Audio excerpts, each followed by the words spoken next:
మనోబలం ఉంటే ఏదైనా సాధించవచ్చు. అందుకు గుండె ధైర్యం చాలా ముఖ్యం. మన సమాజంలో ఎవరికి ఆపద వస్తే వారే ఎదురొట్టి పోరాడాలి. అన్యాయాన్ని ఆపాలంటే భయం. ఒకవేళ ఆపగల శక్తి ఉన్నా మనకేంటిలే అని ఊరుకుంటాం. ఇలాంటి పరిస్థితే 44 ఏళ్ల కిషోర్ గోహిల్కు ఎదురైంది. కిషోర్ ముంబైలోని అంబర్నాథ్లో ఉంటాడు. ఇతను పుట్టుకతో అంధుడు. కళ్ళు కనిపించకపోయినా చాలా తెలివైన వ్యక్తి. సొంతంగా వ్యాపారం చేసుకుంటూ భార్య పిల్లలను పోషిస్తున్నాడు. ఆయన కళ్ళు లేవని ఎవరి మీద ఆధారపడలేదు. చిన్న వ్యాపారం మొదలుపెట్టి భార్య సాయంతో ముంబైలో సొంత ఇల్లు కొనుక్కొని దర్జాగా బ్రతుకుతున్నాడు. స్నేహానికి విలువిస్తాడు కిషోర్. తాను స్నేహితులు లేకుంటే లేను, వారి కారణంగానే తాను ఈ స్థితిలో ఉన్నానని నమ్ముతాడు. అందుకే ఏ స్నేహితుడు ఏ సాయం అడిగినా వెనుకంజ వేరాయన. తనకు జీవితంలో అమ్మా నాన్న కూడా చేయలేని సాయాన్ని స్నేహితులు చేశారని చెబుతాడు. నాకు కళ్ళుగా ప్రపంచాన్ని చూపించారు. పెళ్లి నుంచి పిల్లల వరకు నేను ఎవరితో పంచుకొని విషయాలను వారితో చెప్పుకొని పరిష్కారం కోసం అడిగేవాడిని. వారి కారణంగా మనోనేత్రంతో ప్రపంచాన్ని చూస్తున్నాను. వారిచ్చిన మనోబలంతో జీవిస్తున్నాను అని చెప్పారాయన. అయితే ఓ రోజు తన స్నేహితుడి కూతురు ఎంట్రన్స్ ఎగ్జామ్ కోసం ఆమెకు తోడుగా కిషోర్ చాలా దూరం వెళ్లాల్సి వచ్చింది. ఆ రోజు ఉద్యోగం రీత్యా వేరే టౌన్లో ఉన్నానని స్నేహితుడు బాధగా చెప్పడంతో తాను తీసుకెళ్తానని చెప్పాడు కిషోర్. సరిగ్గా అదే రోజు ప్రపంచ దృష్టి దినోత్సవం అయిన అక్టోబర్ 8, 2015న తన స్నేహితుడి కూతురును తీసుకొని మైరా రోడ్లోని దాదర్ రైల్వే స్టేషన్గా వచ్చారాయన. అందుల కోసం ప్రత్యేకంగా కేటాయించిన కుర్చీలు ఉన్న చోట సీట్లో కూర్చున్నాడు కిషోర్. పక్కనే బ్యాగ్తో స్నేహితుడి కూతురు కూర్చుంది. కళ్ళజోడు పెట్టుకుని కర్ర పట్టుకుని కూర్చున్నాడు. సరిగ్గా విరార్ ఫాస్ట్ ట్రైన్ వస్తూ ఉండడంతో స్నేహితుడి కూతురు సీట్లో నుంచి లేచింది. ట్రైన్ వస్తుంది అంకుల్ అంటూ చేయి పట్టుకుంది. పదమ్మ అంటూ రైలు ఎక్కే చోట నిలబడ్డారాయన. ఒకేసారి జనం గుమిగూడారు. కిషోర్ను మెల్లిగా ఎక్కించేందుకు ఆ అమ్మాయి ప్రయత్నిస్తోంది. కానీ అప్పుడే తన జేబులో ఎవరో చేయి పెట్టినట్లుగా గమనించారాయన. ఎందుకంటే ఆయన జేబులో కొత్త ఐఫోన్ ఉంది.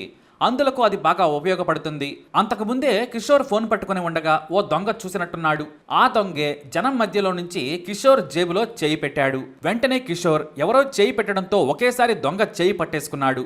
చోర్ చోర్ అని అరుస్తున్నా అక్కడి జనాలు మాత్రం ఏమాత్రం లెక్క చేయకుండా చూస్తూ ఉన్నారు. ఎవ్వరూ కూడా దొంగను పట్టుకునే ప్రయత్నమే చేయడం లేదు. ఫోన్ పట్టుకుని కిషోర్ను నెట్టివేసే ప్రయత్నం చేశాడు దొంగ. కానీ ఒకేసారి తన కాలుతో దొంగను కింద పడేసి మీద పడి గట్టిగా పట్టుకున్నాడు కిషోర్. అప్పటికైనా సరే ఎవ్వరూ ముందుకు రావడం లేదు. చోర్ చోర్ అని అరుస్తున్నా జనం చూస్తూ ఉన్నారు కానీ ఎవ్వరూ రాలేదు. పక్కనే ఉన్న కిషోర్ స్నేహితుడి కూతురు దొంగని పట్టుకునే ప్రయత్నం చేస్తున్నా అతన్ని ఆపలేకపోయింది.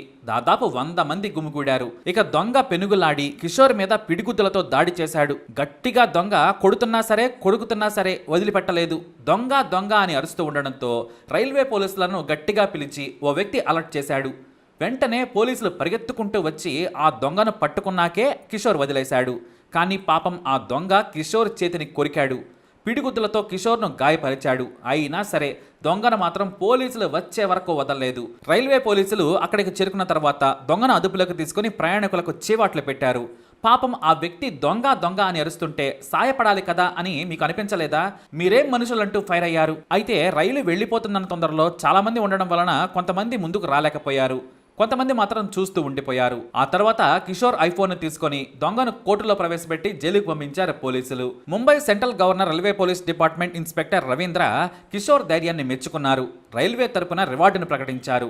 4 రోజుల తర్వాత కిషోర్ ఐఫోన్ను కోర్టు నుంచి తీసుకొని స్వయంగా ఆయన ఇంటికి వెళ్లి పోలీసులు ఫోన్ను అప్పగించారు. ఇక దొంగతనం చేసిన దొంగ పేరు ప్రతీక్ బండేకర్. 24 ఏళ్ల యువకుడు. ముంబైలో బ్రతకడానికి వచ్చి మంచి ఉద్యోగం దొరకక దొంగగా మారాడని పోలీసులు తెలియజేశారు. ఇది అతనికి 2వ దొంగతనం. అతను తానుగా మారుతానని మాకు మాట ఇచ్చాడు. బెయిల్ వచ్చాక కలిస్తే ఏదైనా పని ఇప్పిస్తామని ప్రతీక్కు చెప్పమన్నారు. ఇక దొంగలు ఫోన్లు కొట్టేయడంపై మాకు రోజు ఫిర్యాదులు వస్తాయి. కానీ కళ్ళు కనిపించక వేరే వారిపై ఆధారపడ్డ అందులను కూడా వదలకపోవడంపై ఆవేదన చెందారు SI Ravindra. World site day రోజున ఈ ఘటన జరగడం బాధాకరమన్నారు రవీంద్ర. ఇక ఈ ఘటన తర్వాత ముంబైలో కిషోర్ పేరు మారుమోగింది.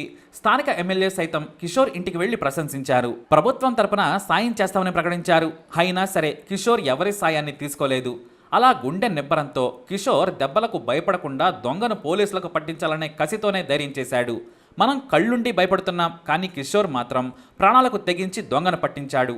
ఈ ఘటన తర్వాత మా డాడీ అంటే మాకు గర్వకారణం. మనం నిర్లక్ష్యంగా ఉంటాం, కానీ అర్ధరాత్రి చీమ చిట్టుకుమన్నా మా డాడీ నిద్రలేస్తారు. అనుక్షణం ఆయన అలర్ట్గా ఉంటారని 17 ఏళ్ల అమన్ తండ్రి గురించి చెబుతూ ఉప్పొంగిపోయాడు. తాను పెద్దయ్యాక నాన్నను గొప్పగా చూసుకుంటానని చెప్పి అందరినీ సంతోషపెట్టాడు. మనం కూడా కిషోర్ ధైర్యానికి సెల్యూట్ చేయాల్సిందే. మరి అందగాడు కిషోర్ ధైర్యంపై మీ అభిప్రాయాన్ని కమెంట్ ద్వారా తెలియజేయండి. అలాగే వీడియోని లైక్ చేయండి, షేర్ చేయండి, మా ఛానల్ని సబ్స్క్రైబ్ చేసుకోండి.